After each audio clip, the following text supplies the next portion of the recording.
ሰላም ጤና ይስጥልን። የተከበራችሁ የዓለም ዩቲዩብ ቻናል ተከታታዮች ሰላማችሁ ብዝት ይበልልኝ። እንደምን ከርማችኋል? ለፋሲካ በዓል እንኳን አደረሳችሁ ብያለሁ። እንግዲህ ዛሬ ፋሲካን በዓል ይዤላችሁ የመጣሁት ያው ፍልፍሉ ታሟል የሚል ዜና ሚዲያ ላይ ስላየሁና ያው ከሱም አንደበት እንግዲህ ያዩትን ነው ይዤላችሁ የመጣሁት። እንግዲህ ቪዲዮውን አይታችሁ እመለስበታለሁ። ከፋርማሲ እኮ ከመገዛ ብዬ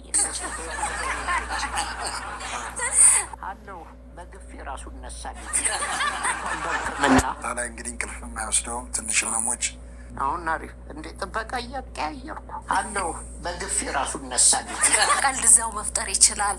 እንኳን መስሪያ ቤቴን አልያዝ ያዞረህ ነበር? አዎ ያዞረኛል። ምን ይላል ዝም ብዬ ቁጭል ምናምን ነበር። ከዛ በኋላ ያው ከነበዬ ጋር ምናምን እያልኩ ትንሽ ራስ ምታትም እየመሰለኝ ነበር። ችላ ማለት ግን መጥፎ ነው።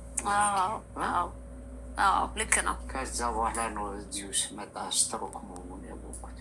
ስትሮክ ነው ያሉህ? ከዛ በፊት እንዴት ነበር የጤና ሁኔታ? እንደው ቀድሞ የምታውቀው እንደው ትንሽ ነገር ስትሮክ ድንገተኛ ነው፣ ግን እንደው ተያያዥ ህመሞች ከዛ በፊት ያሉ የለም። በቃ ይሄ ስትሮኩ ምንም ድንገተኛ የዞረኝ። የዛን ቀንም በቃ እኮ አትምጣ ምናምን ብለውኝ፣ ግን ሰው ተሰብስቧል። ኦዲየንስም አለን፣ እንግዶችም ጋብዘን ነበር አለ። የበዓል ስራ ነው። እሱን እንትን ብዬ ከምመለስ ብዬ መጣሁኝ። ብቻ ያው እንደምታዩ ነው የሆነው። ለነገሩ በአንድ በኩል ሁሉም ሰው ተረባረበና ወደ ሕክምና እንዲመጣ አደረገው። እቤት ከሚሆን ይሁን እንደው በጓደኞች እጅ እያሳሳቁ፣ ለነገሩ እነሱ ሳይሆኑ አንተ ነው የምታስቃቸው የነበረው አሉ። እሱ ነው የሚያዝናና። እዛም ሆኖ በጣም በረከት የሚገርም ተፈጥሮ ነው ያለው። እዛም ሆኖ ያስከራል ነው እንዲሆኑ አሁንም እዚህ እያሉ ተደርጎለት ማለት ከዚህ በፊት ሌላ ህክምና ነበረ እና ተመርመሩት፣ የሆነ ህክምና ሰጡት። ከዛ ሂሳቡ ትንሽ ብዙ ሆነ። በቃ ብሩን አምጡትና በሽታ መልሳችሁ ስጡኝ።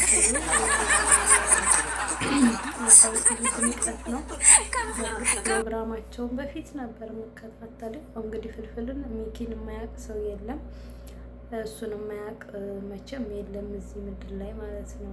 ያኔ ስንት አመቱን የሳቀው ራሱ ትንሽ የሆኜ ነበረ ማቀውና እንግዲህ ያው ቀረጻ እየቀረጹ ባሉበት ሰዓት እንደታመመና አልችል ብሎ ቀረጻውን አቋርጦ እንደወጣ ነበር የተናገሩት ባልደረቦቹ።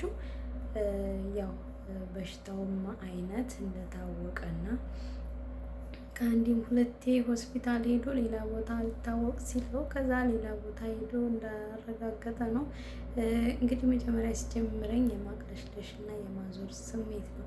እሱ ግን በዛውም ቦታ ላይ ሆነ እየቀለደ ነው፣ እያሳቃቸው ነው። እና አንዳንድ ጊዜ እኛ ሰዎች በጣም የምንስቅ ሰዎች እና ሰዎችን በጣም የምናዝናና ሰዎች በተለይ በሽታ ቢይዘንም እንኳን በሽታችን ያን ያህል የሚያቅልን ሰው የለም፣ እውነት ለመናገር ማለት ነው።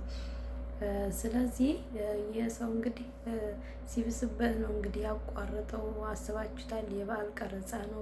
ቀረጻ ላይ በሆኑበት ሰዓት ነው ይሄ በሽታ እንግዲህ ብሶበት ሊጥለው ሲል ይዘውት የወጡት ማለት ነው። እንግዲህ ያው እሱ ወደ ሆስፒታል ሲሄድ እነሱ ቀረጻቸውን ጨርሰው ነው ያው የወጡት።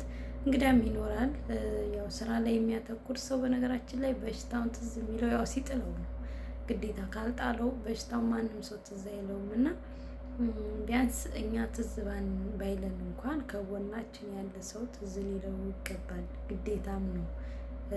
ማለትም የሰው ልጅ ብቻውን ሆኖ እስካልተፈጠረ ድረስ ከጎን ያለ ሰው በሽታውን ማጣራት። በአሁኑ ሰዓት ደግሞ አብሶ አርቲስቶቻችን ዛሬ ታመው ነገ በሚሞቱበት ጊዜ ላይ የባልደረቦቻቸው የሚሆኑ ቤተሰቦቻቸው ቢያንስ ከጎናቸው መሆን አለባቸው ብዬ አስባለሁ። ለምን ግዴታ ነው እና ሁሉም ሰው ከጎኑ ሆኖ መከታተል አለበት። ሚስት አለው መቼም ቤተሰብ ይኖራል፣ ወንድም ባይኖርም እንኳን ባልደረባ ግዴታቸው ነው በዚህ ጉዳይ።